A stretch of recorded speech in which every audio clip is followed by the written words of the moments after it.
নমস্কার, কেমন আছো তোমরা সবাই? মন্তরীর আরেকটা নতুন ভিডিওতে তোমাদের সবাইকে স্বাগত। ৭ তারিখ রবিবার দিন ছিল প্রচেষ্টার প্রোগ্রাম। আর এই দেখো সকালে যখন বেরিয়েছি আকাশটা কি মেঘলা লাগছে। আর আমার গন্তব্য ছিল সলব।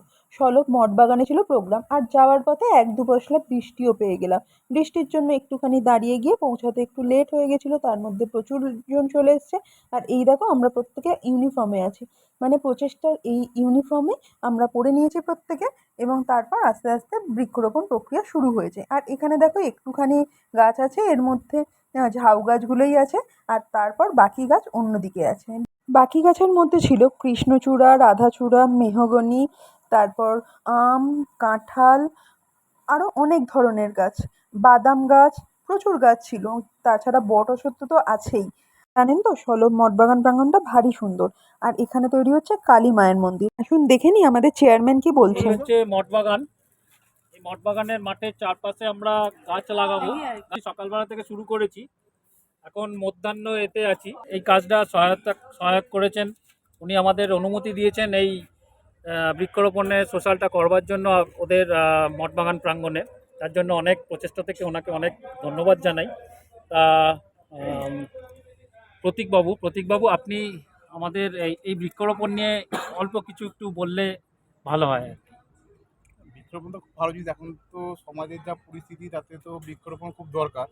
আমাদের প্রচেষ্টা গ্রুপকে সলব মঠবাগান সংঘের পক্ষ থেকে অসংখ্য ধন্যবাদ আপনাদের এই উদ্যোগটা নেওয়ার জন্য, এখানে গাছ বসানোর জন্য অসংখ্য ধন্যবাদ। প্রতীকবাবু চলে যাওয়ার পর আমরা প্রত্যেকেই গাছ নিয়ে গাছ বসাতে শুরু করেছিলাম, কারণ সময় তো সীমিত। অল্প সময়ের মধ্যেই সব গাছ বসানো শেষ করতে হবে। এখানে তো খোলামেলা জায়গা, তাই প্রত্যেকটা গাছকে বাঁশ দিয়ে, মানে বাঁশ চিড়ে চিড়ে এরকম বাঁশ দিয়ে ঘিরে দেওয়া হচ্ছে। এবং তারপর না বস্তা লাগিয়ে দেওয়া হচ্ছে, যাতে গাছগুলো ঠিকভাবে প্রোটেক্ট থাকে। কারণ খোলা জায়গায় তো গরু টরু আসতে পারে, তারপর আর গাছ অবশিষ্ট নাও থাকতে পারে, তার জন্য। আর এদিকে আমাদের মেম্বাররাও একটা একটা দেখো এখানে কত গাছ, কত রকমের গাছ। বলছিলাম না, মেহগনি থেকে শুরু করে কৃষ্ণচূড়া, রাধাচূড়া, আম, ঝাউ, কাঁঠাল, আম, প্রচুর রকমের গাছের ছড়াছড়ি। আর বলতে বলতে হঠাৎ করে আবার আকাশটা বেশ মেঘলা হয়ে এসছে। এই দেখো গাছ লাগিয়ে দিয়ে আবার গাছটাকে পুরো কভার করে দেওয়া হচ্ছে। বৃক্ষরোপণ মানে গাছ বসানোটাও কিন্তু একটা আর্টের মধ্যে পড়ে।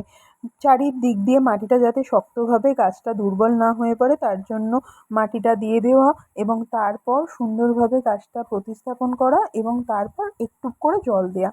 আর যদিও এখন বর্ষাকাল, বর্ষাকালটা কিন্তু বৃক্ষরোপণের জন্য আইডিয়াল।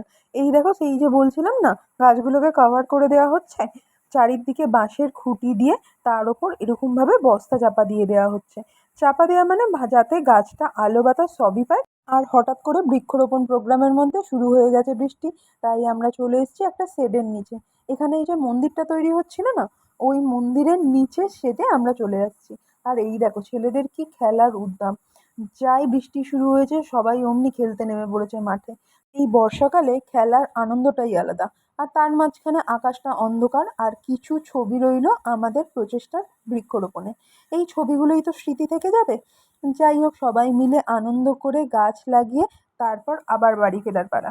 যেহেতু ৭ তারিখ দিনটা রথের দিন ছিল, তাই বাড়ি ফেরা কোনো মতে যাবে না। তারপর রথের মেলায় যেতে হবে। আর তারপর আমি প্রচেষ্টার প্রোগ্রাম থেকে চলে এসেছি আমাদের পাড়াতে, যেখানে কি সুন্দরভাবে প্রসেশন বেরিয়েছে রথের সাথে।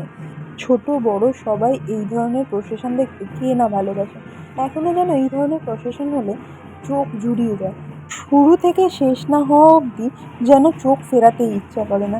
একটার পর একটা গ্রুপ আসছে, তাদের নৃত্য পরিবেশন করছে এবং তারপর তারা এগিয়ে যাচ্ছে, সবই হাঁটতে হাঁটতে হচ্ছে। আর রথগুলো কি সুন্দর করে সাজিয়েছে সব। এই প্রসেশনগুলো দেখতে দেখতেই ছোটোবেলায় হারিয়ে যেতে মন হয়। সেই আমাদের এখানে তো এখন চারিদিকে যে কোনো পূজা পার্বণেই এরকম প্রসেশন বেরোয়। আগে ছোটোবেলায় যখন ছিলাম তখন দুর্গাপুজোর ঠাকুর বিসর্জনের সময় বা কালী পুজোর ঠাকুর বিসর্জনের সময় তখনই খালি এই ধরনের প্রসেশনগুলো দেখা যেত। এখন রথের সময়ও আমাদের এই দিকে দেখছি তো বেশ সুন্দর করে প্রসেশন করে সব কিছু যাচ্ছে। আর তার সাথে সাথে রথগুলো যা অপরূপ সুন্দর লাগছে না, চোখ জুড়িয়ে যাচ্ছে। এখন মোটামুটি সব পুজোতেই এই ধরনের প্রসেশনের ধুম।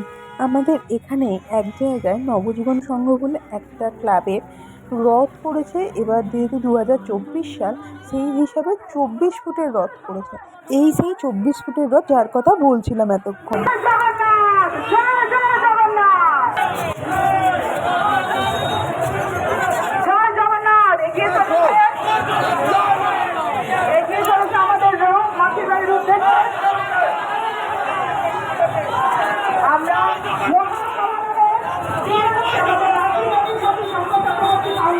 তোমরা রথের দিন কেমনভাবে কাটালে? সবাই খুব ভালো থেকো। আবার দেখা হবে পরের ভিডিওতে। টাটা।